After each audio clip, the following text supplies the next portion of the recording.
ateşkesin ilan edildiği gün İsrail 254 Lübnanlıyı barbarca katletti. China is preparing to ship weapons to Iran. Well, if China does that, China's going to have big problems, okay? China is preparing to ship weapons to Iran. Well, if China does that, China's going to have big problems, okay? I'm right there with you.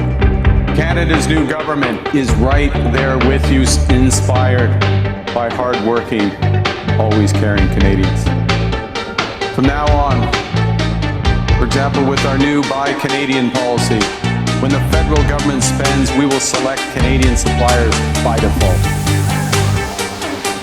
The days of our military sending 70 cents of every dollars to the United States are over. The only way for world civilization to be saved is for it to be saved by the Islamic Republic. It won't be saved by China. It won't be saved by Russia.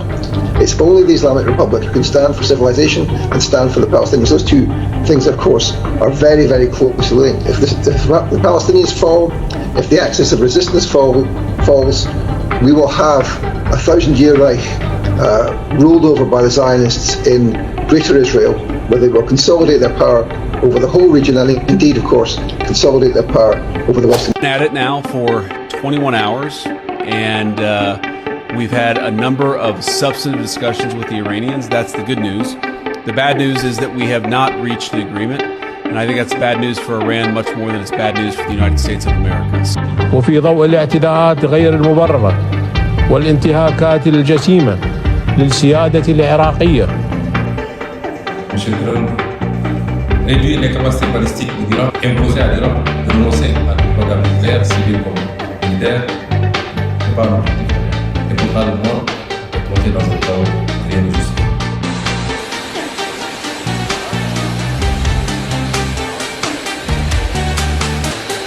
Walau perang saat ini tidak berlangsung, namun justru disinilah final dari memanasnya konflik itu. Situasi dunia kini berada di titik yang benar-benar akan menjadi sejarah besar di masa mendatang.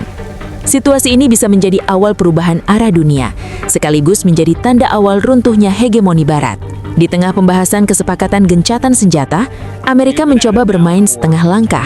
Laporan yang masuk, pihak Amerika besar kemungkinan hanya bisa menyetujui 7 dari 10 syarat Iran.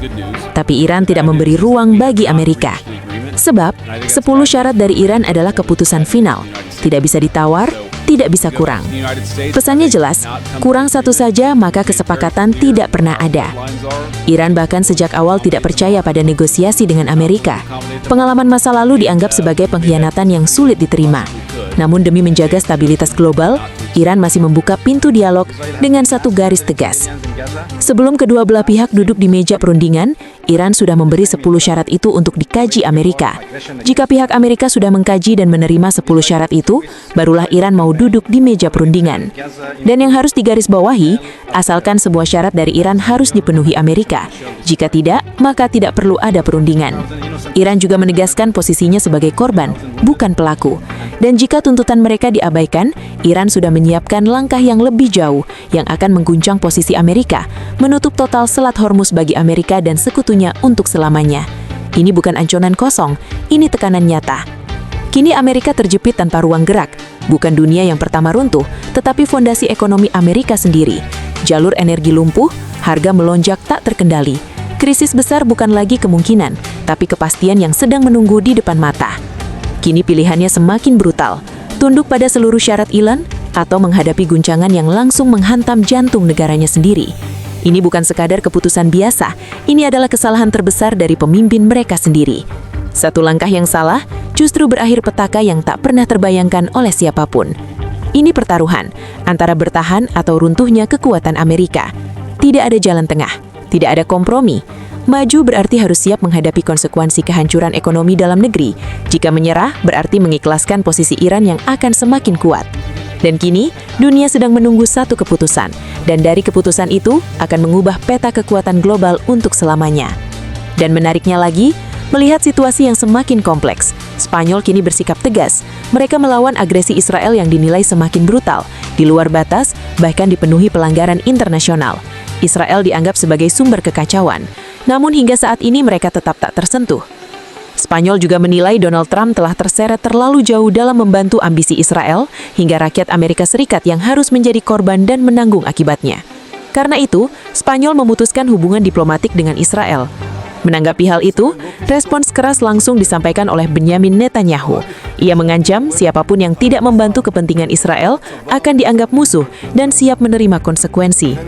Di saat yang sama, Prancis di bawah Emmanuel Macron memilih berdiri bersama Spanyol.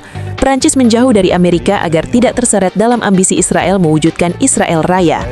Bagi Eropa, hanya ada satu cara untuk tidak ikut terlibat, menjauh dari Amerika, bahkan jika perlu memutus hubungan keamanan nasional. Dengan begitu, mereka tidak lagi terikat untuk mendukung kepentingan Israel yang dinilai sudah melampaui batas. Hal ini membuat posisi Amerika dan Israel semakin terjepit. Akibatnya, Amerika kini harus sendirian membela kepentingan Israel. Politik Amerika telah tersandera oleh kepentingan Israel, pengaruh anggaran dari AIPAC yang selama ini berperan dalam pendanaan kampanye dan arah kebijakan Amerika untuk terus mendukung Israel. Ini menjadi titik balik, koalisi Barat yang dulu solid kini retak. Negara-negara Eropa mulai mandiri dan menolak ikut dalam agenda Israel, bahkan karena sikapnya, Israel kini juga menganggap Prancis sebagai lawan. Arah dunia berubah. Di mata banyak negara Barat, Israel tidak lagi sekutu, tetapi mulai dipandang sebagai ancaman yang harus dihadapi. Dan kini, fakta yang selama ini tersembunyi, kini telah terbuka terang benderang. Dunia melihat semuanya dengan jelas. Dan kini, dunia melihat Iran sebagai negara yang menegakkan kebenaran. Dunia kini berdiri bersama Iran, sebab jika Iran tidak didukung, maka kejahatan itu akan terus terulang. Iran saat ini diposisikan sebagai simbol kebenaran melawan kejahatan dunia yang tak terkendali. Hingga saat ini, keputusan final di meja perundingan belum diumumkan. Iran yang tengah membicarakan kesepakatan, di saat yang sama, Israel dengan tegas akan tetap menyerang Iran dan semua negara tetangga yang akan mereka rebut demi terwujudnya proyek Israel Raya. Iran memahami betul ambisi di luar batas Israel tersebut. Untuk menghargai Amerika yang tengah dalam meja perundingan, Iran memilih menahan diri untuk merespons Israel. Iran berdiri di posisi melawan kejahatan. Tidak ada ruang untuk kompromi. Ini adalah penghinaan terbuka. Bukan hanya terhadap Iran, tetapi terhadap seluruh penduduk bumi. Ketika satu pihak melanggar kesepakatan secara terang-terangan dan tidak mendapat konsekuensi, maka sampai kapanpun kesepakatan itu tidak ada lagi artinya. Iran memposisikan diri menjadi pihak yang akan menghukum langsung kejahatan internasional itu. Saking geramnya, bahkan Menteri Luar Negeri Iran Abbas Araghchi menyampaikan kekecewaan yang sangat keras terhadap PBB. Ia menegaskan bahwa lembaga internasional itu terus dan mungkin akan terus membiarkan Israel melakukan kejahatan apapun tanpa tersentuh hukuman. Sementara Iran yang berulang kali diserang, justru selalu diancam sanksi ketika Iran mencoba membela diri. Ini juga adalah bentuk dari kejahatan internasional, standar ganda yang tidak bisa lagi disembunyikan. Dunia pun kini murka pada PBB. Banyak penduduk bumi yang menginginkan agar sebaiknya PBB dibubarkan saja. Sebab disitulah kelompok para penjahat internasional bersembunyi dan dilindungi. Sebagai gantinya, harus ada lembaga yang berdiri independen. Tak hanya murka pada Israel, penduduk bumi juga murka pada PBB. Sudah ada 3 prajurit dari Indonesia melalui investigasi dan penelusuran dan ternyata benar, pelakunya penyerangan pada 3 prajurit Indonesia yang tewas dinyatakan adalah Israel.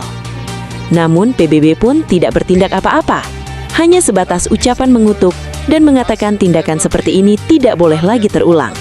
Hanya sebatas itu, publik Indonesia hingga hari ini masih meminta kejelasan dan menuntut PBB atas kemartiran 3 prajurit Indonesia. Reaksi dunia langsung meledak. Media sosial dipenuhi kemarahan. Tokoh publik, influencer, hingga akademisi dari berbagai negara mulai berbicara terbuka. Mereka tidak lagi diam. Mereka tidak lagi menahan diri. Dukungan terhadap Iran mengalir deras, sementara kecaman terhadap Israel semakin tajam. Seorang pendidik dari Jerman menyampaikan pernyataan yang mengguncangkan. Ia mengatakan bahwa miliaran manusia di dunia sedang berhadapan dengan satu musuh yang sama. Ia mengatakan, 8 miliar dari kita melawan tentara Epstein. Apakah kalian siap? Dan komentar itu pun langsung dibanjiri dukungannya membela Iran. Dunia berharap agar Iran bisa menjadi polisi dunia yang langsung menghukum dengan cara menggempur Israel. Di berbagai negara penjuru dunia, kini mulai terbuka mendukung Iran. Dunia kini melihat Iran adalah polisi dunia yang harus didukung. Sebab jika tidak ada perlawanan keras seperti Iran, maka komplotan itu bisa menargetkan negara manapun yang mereka inginkan. Bahkan ada pula pendidik dari Kanada yang berkomentar, tidak hanya Iran yang sedang mereka jajah. Sebetulnya seluruh manusia saat ini sedang mereka jajah dengan sistem pemerintahan, ekonomi, pendidikan, dan seluruh manipulasi lainnya.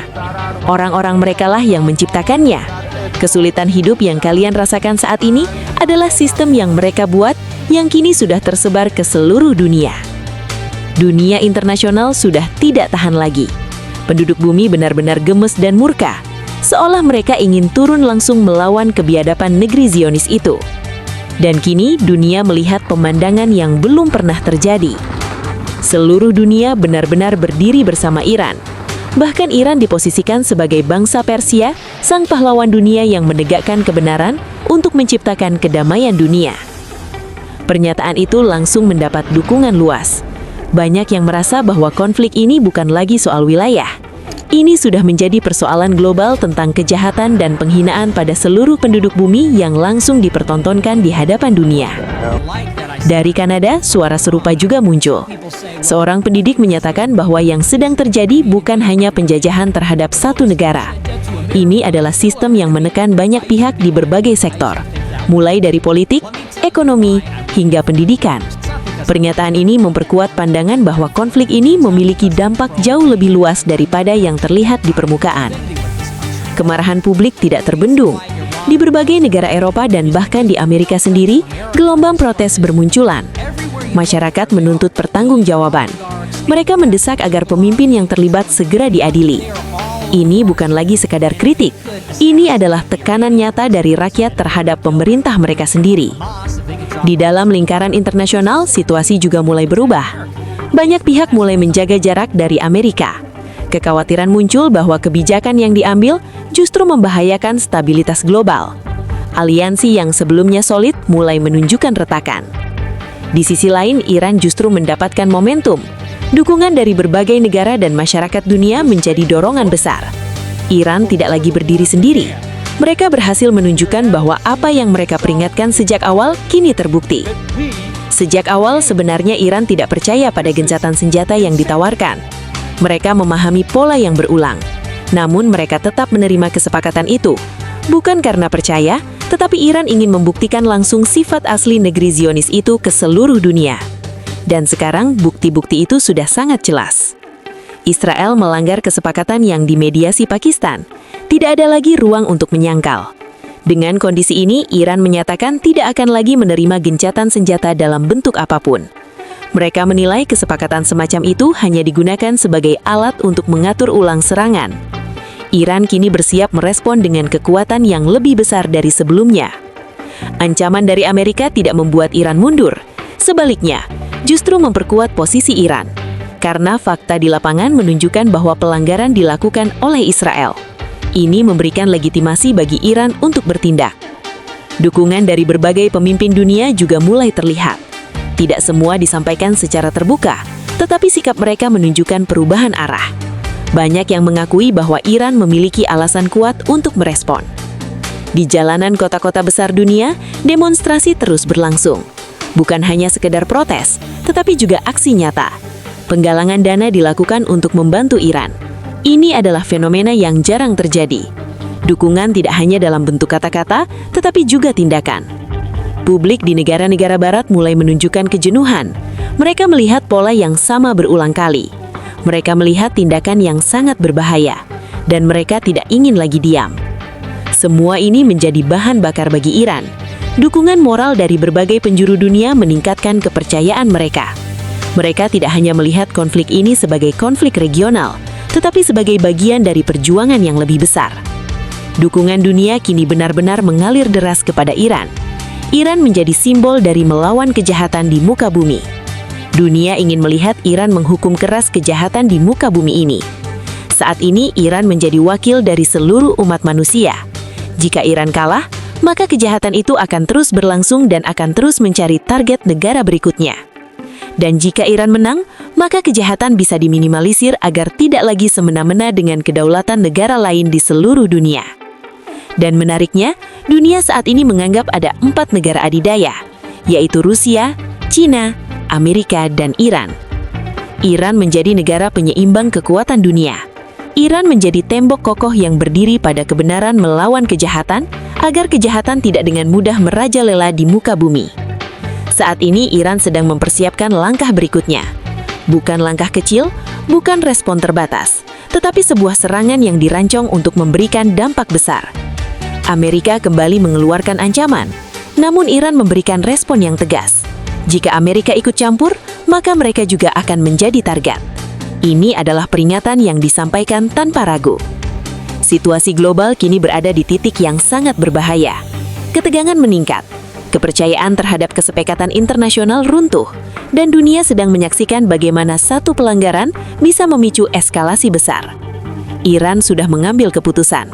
Mereka tidak akan kembali ke meja perundingan dengan kondisi seperti ini. Mereka melihat bahwa kesepakatan tidak memiliki nilai lagi.